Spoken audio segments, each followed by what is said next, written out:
Hi, welcome to Brown Girl Book Lover. I'm Leslie and Murray. Today I have Ayana, and we're gonna talk about her book Unsettled, but I just want to quickly read you her bio. Ayana Mathis is the author of the 12 Tribes of Hattie and most recently The Unsettled, which was named a New York Times and Washington Post notable book of 2023. A best book by the New Yorker and Publishers Weekly, and of course, Oprah. He is a 2020-2021 American Academy in Berlin Prize, which is a great prize. Mathis received her MFA from our Writers Workshop, and she currently teaches at Hunter College in the MFA program. Ayana, welcome to Brown Girl Book Lover. Thank you for having me, and thank you for inviting me. Set around two poles. There's a place in Philadelphia. That's one of the settings. And then there's another setting in a kind of mythical, magical place called Bonaparte, Alabama, which is on a bend in the Alabama River. And both of these places are one family's attempt at creating a kind of independent, Black, self-determined freedom. And the whole book sort of revolves around these two places. And that's how we meet the main characters, who are Duchess, who's a former itinerant blues singer who settled down in this place called Bonaparte. We meet her daughter, whose name is Ava. And those are the three essentially main characters. And they have a kind of fractured relationship. They love each other very deeply, but there's a lot of friction and a lot of fractures. So the novel sort of revolves around those three people, and we hear their story in their voices. And these two sharply contested physical places, Bonaparte and Philadelphia. This place in Philadelphia called the Ark, but I'm sure we'll get to that in a minute. Yeah. So when I was reading The Unsettled, I kept thinking about the temporality of Black spaces between those that are like a conceived utopia, right? Or not, and how those spaces are always like eroded by the government or just white folks or vigilante. Can you talk a little bit more about that? Sure. I think the idea there was to kind of create this independent Black settlement that would have existed, in my mind, it's fictional again, but would have existed from slavery all the way up through Jim Crow, up to the 1980s, which is where the book is set. By the time we get to the 1980s, it's fading. It had been really glorious. It had been 10,000 acres, a couple of hundred people living there, farming, kind of defying most of the conventions of kind of American life, really, in certain ways. Right? They had a cooperative economy, so they would farm, and then they had preserves and things they would sell, and they would put that back into resources for the community that were pooled or shared. So it's this very radical place in a certain sense. So one of the questions I think that the book is asking, which you sort of so astutely pointed out, is it possible for Black people to live freely outside of not just the confines of the kind of racist society that surrounds them, but also even the kind of economic confines that surround them? Like not white supremacists, not capitalists, not all of these things. You're going to get some serious pushback by the forces around you. And those forces are the ones that you named. In the case of this book, Bonaparte is being slowly eaten away. As I mentioned, it was 10,000 acres. It's down to 1,005 residents when the book opens. And it's being very directly threatened by a white development corporation because it's beautiful land, very ironically named Progress. And they are sort of trying to they're just slowly siphoning off this land. But there have been other threats from the police, from surrounding white communities, from government things like eminent domain and, these sorts of things. So the answer to your question, I suppose, in many ways is I think that there is, if you try to establish this kind of society, it does seem that there is going to be this kind of intense pushback or this attempt to dismantle it. And that, of course, is mirrored, I think, in the other place, which in Philadelphia, where a group called ARC attempts to do something similar. I'm sure we'll get into that. It ends up being quite different, but they also are trying to attempt a kind of utopic Black existence, which also finds itself threatened and assailed. Like, while you're talking, I just realized there are two books that I recently read by Black writers, Sophia Sinclair, How to Save Babylon, and Ibi Zoboi, Nigeria Jones, talking about this like Black utopia, right? But the father is trying to create this Black utopia, and but in creating that, it's almost like they just create this isolation, right? And perhaps like this idea of a utopia or Black utopia cannot exist because someone else is going to want to control the narrative of all. Yeah. I mean, and honestly, like, I think you probably shouldn't say this, but I don't think I believe in utopias. Actually, like, I don't believe they can function. All kinds of, like, throughout history, people have been, not just Black people, but all sorts of people throughout history have been trying to create these utopics. I mean, they never work. And part of that is because utopic settlements often tend to push against some kind of core value or need of the society from which they arise. And so there's always going to be pushback.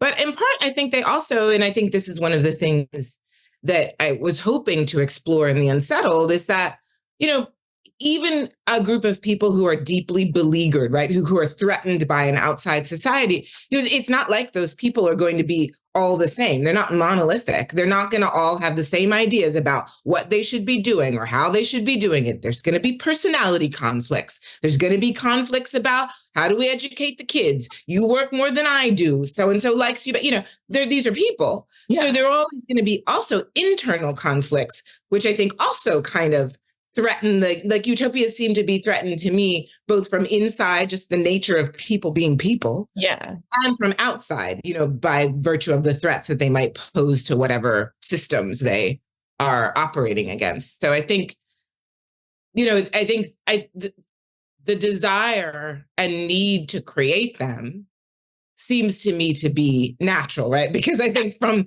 the beginning of the beginning, we've all been or all humans have been at some point looked around and been like, whoa, like, what is happening here? Like, this is not working, And so then you try to make something else. So I don't think they can work, but I think that there's a deep value in the attempt, because I think that often the attempt shows or gives us some sense of how things could be otherwise. Could not help see the connection between the corporate corporation progress, which is really funny, trying to buy the land of Bonaparte and to force folks out, and the erasure of Black life as a result of gentrification.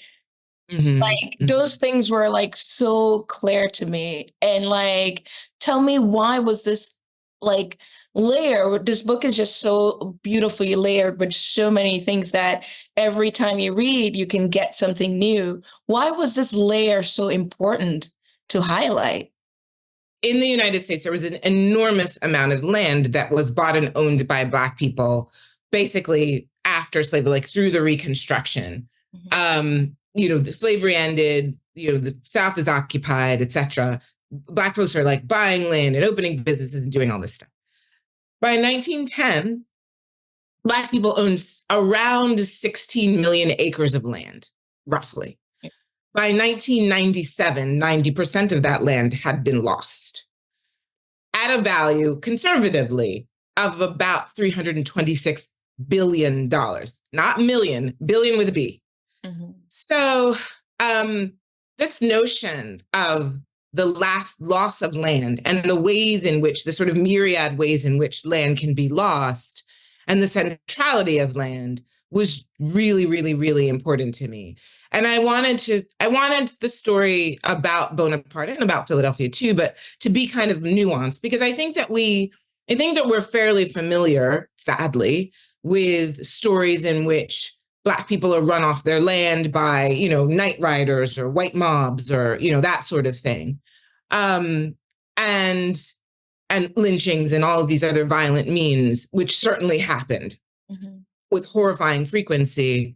But I feel like we're a little less familiar with other means by which Black people have lost land and property, which do have to do with things like tricky things like eminent domain. Oh, the government needs to take this because we need to build a bridge, or we need to take this because this land seemed like it flooded and we need to build a dam here. So we need to take this over. We need to take this because we realized that it is actually really beautiful and we can develop it and we can sell it, usually to white people, for a whole lot of money. And that's a story, that has happened all over. Like all of the sort of Gullah and Geechee lands, in South Carolina, Hilton Head, all of that stuff are examples of land being gentrified away from Black people, bought up by either corporations or sometimes individuals becoming incredibly lucrative as rental properties or hotels or whatever it is. And then Black people seeing none of that wealth at all, really effectively being stolen from them. So I really wanted to highlight the myriad, kind of many ways in which Black folks have been defrauded or otherwise robbed of land. Mm-hmm. Oh man, it's yeah. Also, like listening to you talk and like reading the book is just like, how do you stay sane and not angry when you see the clear intersections of what's happening? It's really hard for me at times. Yeah, I don't have an answer to that. I go through waves of rage and pain and then calm and then distraction on Instagram. You know what I mean? Like it's like you sort of go through waves. For me, I'm a writer, and so for me, and this sounds very woo, but I think that writing is kind of a spiritual practice for me. And it helps me to digest. It helps me to ask better questions. It helps me to feel like I'm in reality. I think one of the things that is almost as hard as knowing these things is the fact that very often the messages that we're getting all around us are being like, well, that didn't happen. That's not true. Sometimes quite literally like book bans, like all these book bans and things like that, quite literally are erasing history and being like, that didn't happen. But even when it's not that overt, the sort of messaging around us around, I don't know, even things like real estate. Oh, it's good. You can get real estate and you develop it and with no thought to like where it came from, who it costs to have it, starting from Native people onward, obviously, right? Like none of the ways in which we talk about American wealth or well-being or prosperity, they all tend to sort of deny where any of that wealth came from. So then you start to feel like you're living in this kind of like fractured schizophrenic reality where you're like, well, but wait, like I can see that this is strange and I can see that this isn't right. And I can think about things in my own family where X, Y, or Z happened. But everything around me is kind of being like, no, it's all good. Everything's fine. And so in some ways, it helps me to stay a little more sane, to stay in reality, if that makes any sense. Like I'm like, this is the reality of history. And it's very painful, but it is less painful to me in some ways than also kind of living in a place where what I know to be true is being denied all the time. Okay, so I want to talk about the thing that's was done really well in the book. It takes place in the 80s. The social upheaval, the crack era, mass incarceration, and our austerity measures in terms of institutions, right? Mm-hmm. Yeah. And all that is infused in the book, but we get that and we don't get that because it also centers around Ava, Toussaint, and Duchess. And you're saying that character was a really good way of building that, but which is true, but it's like, how did you like almost like you are pushing those things, the austerity measures back and bringing the character, and then you bringing it up front and you pushing it back. And it's just this beautiful dance because in the work, it's not didactic. We know this is happening, but if we don't want to know it's happening on our first read, we can just enjoy the humor of the book. We can just enjoy Ava's like downtrodden sensibility of the book. and then we can come back again. Sabotaging. Yeah. Yeah, totally. And Please, no, finish. your no, question. how did you do that? Like, So I remember a long time ago. I don't even remember where this was. I was listening to some interview with Toni Morrison, and somebody was asking her, I don't know if they were asking her specifically about Beloved or just about her work in general. And one of the things that she said, which struck me, and this is many, many years ago, and has stayed with me and been like a voice in my head as a guide, was she was saying, well, look, any book, my books in particular, but any book, you ought to be able to enter on any level. If it's a successful book, if it's what I would call a good book, I'm paraphrasing, obviously. You need to be able to enter it on any level. You need to be able to enter it just purely on the level of story. Like, I'm entertained. What's happening here? Oh my gosh. Oh no, she didn't. Like, you need to be entered on that level. But then maybe you can enter it also on a historical level. Then maybe you can also enter it on an allegorical level. Then maybe you can also enter it, she was talking about her own work, on the level of sort of like references to the classics, because she's all up, there's all kinds of Greek and Roman stuff going on in those books. You can enter it on the level of its biblical references. All of those things are working together, and they're what makes these books, her books, such singular acts of genius. But what also makes them singular acts of genius is she's just like, I have a responsibility to write so that you can come into this wherever you want and stay wherever you want to enter. And that stayed with me. I've never forgotten that. And it is one of the sort of wisest things that I've sort of heard about writing. And it has been such a guide to me. And I think for me, that always is what I feel like is my responsibility. Like, people need to be able to enter wherever they want to enter. yeah. And that feels not just like a trick, but like my responsibility. Like, I'm just like, okay, you should be able to come in here and just turn some pages and then go home if that's what you want to do, you know? But I think the way for me to accomplish that, if I have, is, again, you're going to be like, you already talked about character, but really is character. You know, for me, I'm never writing from the top down. So I'm never like, oh, I'm going to write about Reagan's 80s. And I'm going to write about the social issues, or I'm going to write about gentrification, or I'm going to write about violent threats against Black people. It's obviously, the book is about all of those things also. But in my mind, it's never like, oh, I'm going to start up here and then like kind of impose all of these big thematic agendas on my characters. I have to start here. I start with them. Like, who are they? What are the circumstances of their lives? How do they interact with one another? Where are they? What plot things happen to them? And if I can concentrate on that, and I can understand them sort of holistically, like, I have to understand their personalities, I have to understand their history, where they come from, these kinds of things. If I concentrate and really try to stay with that, then as I move them around the world of the story, all of this other stuff begins to come into play. I would like to segue and talk about Duchess and Ava's mother. So she's a whiskey drinking, gunslinging, smart woman. I think she's like Sula, right? Toni Morrison's Sula, if Sula had a kid. Like, if Sula had a kid, Ava, Duchess would be like Sula when she's older or something like that. Yeah, totally. Like, it's just like, she is great. And I could tell that you just loved writing her, you know? Tell us about their relationship, Duchess and Ava's relationship. Duchess was, I will just to address the earlier part of it, she was really a joy. She was a gift. Yeah. Like, she's one of the earlier voices that came from the book. And I didn't know what to do with her, but she just kind of came out.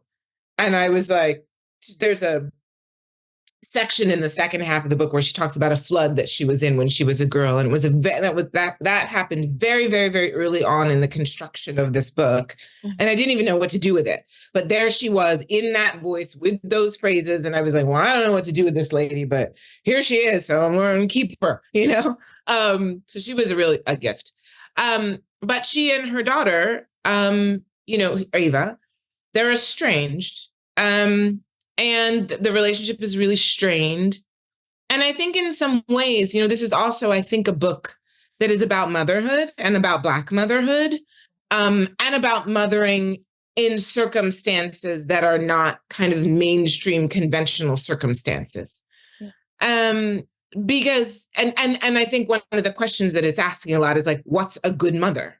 What does a good mother look like? What we say a good mother look like is impossible for any woman of any race, right? Number one, right? But certainly when we begin to kind of peel back racial and class layers about what a good mother is, we really get into a quagmire of stuff. And so these are women, they love each other, Ava and Duchess, very, very deeply, like Ava loves Toussaint very, very deeply. Yeah. But I think often the circumstances of their lives have made it such that both of these women understand, not just worry, but understand that their love cannot guarantee their children's safety. Mm-hmm. And it changes the way that they mother. And it changes the way that they are able to sort of relate to each other. So there's like the big societal kind of class race stuff that impacts the way that they are able to react to one another and exist in a mother-daughter relationship. And then there's also just their own personalities, which are difficult. Like, why was it important to talk about like motherhood, especially Black motherhood, in this way? You know, I grew up in the 80s. And my mom and I were really poor, and we had some housing issues, and the ways in which Black women, particularly poor Black women with children, were kind of discussed in the 80s was, I mean, this is the era of the welfare queen. For folks who are watching, who are going to be too young, this is Reagan. It's the welfare queen. It's the crack whore. Excuse my language, but that was the term that was being bandied about, right? It was Black women who were lazy and drug-addled and abandoning their children. You know, this stuff was just like formative. These are my formative years, and it was stuck in my head. And a lot of it was stuff that I even had to kind of overcome in my own sense of myself, you know, because I grew up this poor Black kid in Philadelphia. And so all those ideas around Blackness and motherhood and womanhood, I mean, they are just like stuck in here. And I didn't necessarily intend for that to become part of what the novel is, but I think that people write out of their obsessions, right? And these things that are sort of lodged in your heart and in your mind, they tend to come out some kind of way in a piece of fiction. And so they did. Thank you for giving us Duchess. Like, oh, thank you so much. It's another character that I'm going to like cherish forever. Like, I think about Sula all the time. I think I'm going to think about Duchess all the time now, because it's just like, I think we just need some like badass, I don't give a F woman, you know? Yeah. Just like, yeah, this is me. This is who I am. I'm complicated and I'm rich in that complicatedness. She thanks you. She'd probably cuss you out for saying that. I mean, not a compliment, but I thank you on her behalf. For which she'd probably cuss me out. But anyway. Ayana, thank you so much for talking to me about your book and sharing just all your wisdom. And I truly enjoy your mind. Oh my gosh, this is such a pleasure. That is one of the highest compliments that you could ever give. Thank you, thank you, thank you. Thank you for having me, and thank you for a fun conversation and laughing. And thank you so much. It was really lovely to be here with you.